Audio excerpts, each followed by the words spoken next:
तो दोस्तों, अगर मैं ये कहूँ कि हिमालय पे बैठे कोई बाबा कोई कंपनी चला सकते हैं क्या? आप कहेंगे बड़ा बेतुका सा सवाल है, क्यों पूछ रहा हूँ मैं? लेकिन अगर मैं ये कहूँ कि हज़ारों कंपनीज़ को लिस्ट करने वाली एक्सचेंज को हिमालय के कोई बाबा चला सकते हैं, तो आप पक्का मुझे ये कहेंगे कि मेरा दिमाग खराब हो गया है। दिमाग खराब है मेरा दिमाग सच में ख़राब हो गया था जब मुझे ऐसा पता लगा था कि हिमालय पे बैठे बाबा नेशनल स्टॉक एक्सचेंज, जो इंडिया का ही नहीं ग्लोबल लेवल पे भी बहुत बड़ा एक्सचेंज माना जाता है, उसको चला रहे थे। अपने पॉइंट ऑफ व्यू दे रहे थे, अपने फैसलों में जो बड़े बड़े डिसीजंस होते हैं उसमें अच्छा खासा कंट्रीब्यूशन दे रहे थे। किस तरीके से? चित्रा रामाकृष्णन, जो कि एमडी और सीईओ रही हैं एनएससी की 2013 से 2016 तक के कार्यकाल में, वो इस बाबा, हिमालय के बाबा को फॉलो करती रहीं। इनफैक्ट सिर्फ रिलीजियसली नहीं, अपने बिजनेस डिसीजंस, अपने प्रोफेशनल डिसीजंस को भी एक तरीके से शेयर करती रहीं। इस वीडियो में देखेंगे कि उनका कंट्रीब्यूशन एग्जैक्टली क्या था, क्या क्या मसले हुए इनके इस कंट्रीब्यूशन के कारण, और क्या बाबा एक्चुअल में कोई रेलेवेंस लेके आते रहे या नहीं। तो आइए शुरू करते हैं।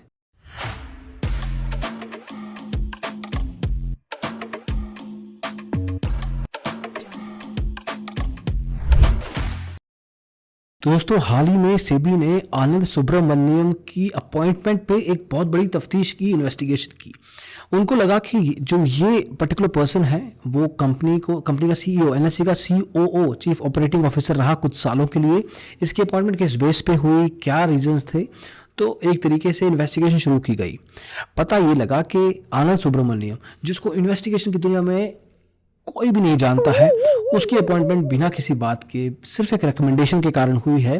और वो रिकमेंडेशन की थी कहाँ? हिमालय के एक बाबा जी ने। अब अप्रोच तो काफ़ी ऊंची है, लेकिन क्या रेलेवेंस था उस अप्रोच का, ये समझ नहीं आया। तो उसी पर्टिकुलर मिस्टर सुब्रमण्यम ने बताया, आनंद सुब्रमण्यम ने बताया कि उनकी अपॉइंटमेंट बाबा जी ने की थी, जिनको वो 20 सालों से फॉलो करते हैं। और उनको बताया था चित्रा रामाकृष्णन जी ने। मतलब एक तरीके से ये दोनों फॉलोअर्स, कनेक्शन दिया हिमालय के बाबा ने, और चित्रा जी ने बात मान ली बाबा जी की और आनंद सुब्रमण्यम को अपॉइंट कर लिया। ये सिर्फ एक झोल था, ऐसे बहुत सारे और झोल निकले हैं इस तफ्तीश में।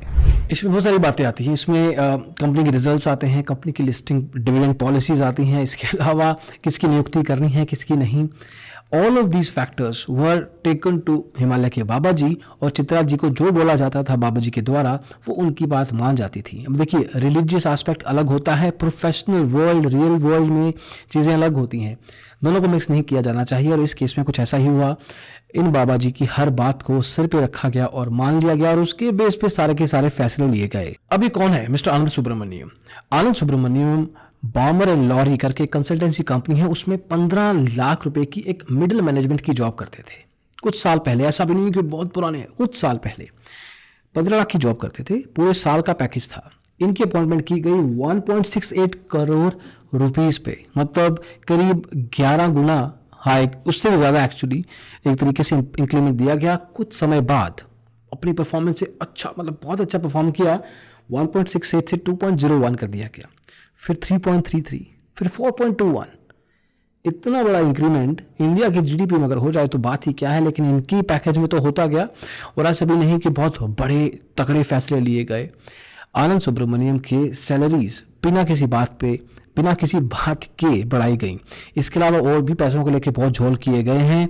एनएससी के फैसलों में, डिविडेंड पॉलिसीज में, फाइनेंशियल रिजल्ट्स में, जैसे कि आपको बताया, हर तरीके में अपना पैर, अपना कंट्रीब्यूशन हिमालय के बाबा ने दिया है, बिना बात के, बिना रिक्वायरमेंट के, बिना प्रोफेशनल कैपेसिटी के। ये बाबा हैं कौन? ये हिमालय के बाबा हैं कौन? मिस चित्रा, जो कि एनएससी की एमडी सीईओ हैं, इनको शिरोमणि कह के बुलाया करती थी। इनके अनुसार ये कहीं भी कभी भी प्रकट हो सकते हैं। यहाँ से गायब हुए और यहाँ पे आ गए, फिर यहाँ पे, फिर यहाँ पे, कहीं भी ये सब चलता रहेगा। 20-25 साल से इनको फॉलो करती रही हैं। अपने फाइनेंशियल, अपने पर्सनल, अपने प्रोफेशनल, अपने सोशल, सारे डिसीजन इन्हीं से लेती रहीं। लेकिन एनएससी किस तरह से चलाई जाए, दुनिया की इतनी बड़ी एक्सचेंज, वो फैसला भी इन पे डाल दिया। शिरोमणि पे काफ़ी अच्छा खासा प्रेशर रहा होगा, लेकिन जो बातें, जो डिसीजंस इन्होंने दिए, एज इट इज़ अप्लाई कर दिए गए। इसको क्या कहते हैं मुझे पता नहीं, लेकिन ऐसी भक्ति तो बिल्कुल भी नहीं करनी चाहिए।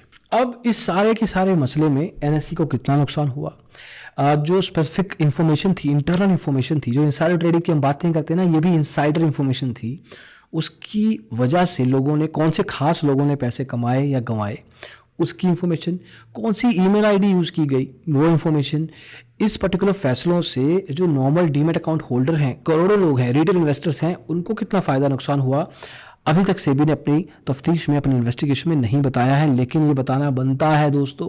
अब 8 करोड़ इन्वेस्टर्स को चलाने वाली एनएससी अगर इस तरह से चलती है तो भैया there are better ways to make money in the market.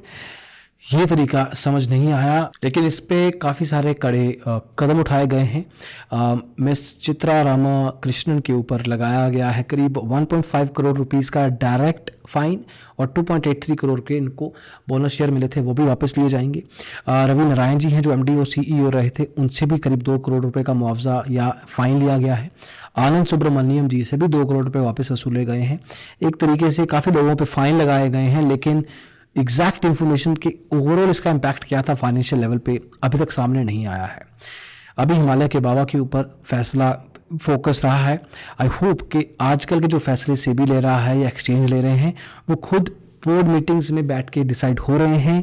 There is no external party involve, कोई ऊंची पहुंच नहीं होनी चाहिए इस केसेस में। आपको क्या लगा? हमें तो बिल्कुल समझ नहीं आया। मुझे तो ये भी समझ नहीं आया कि मैंने वीडियो क्यों बनाया, ये वाला कोई रेलेवेंस नहीं था, लेकिन अब ये वाली न्यूज़ आएगी तो ये भी बताना पड़ेगा, यही सोच के बना दिया। अभी के लिए इतना ही दोस्तों, अगली बार थोड़ी अच्छी वीडियो, थोड़ी समझदारी वाली बातें करेंगे। अभी तक के लिए बाय बाय।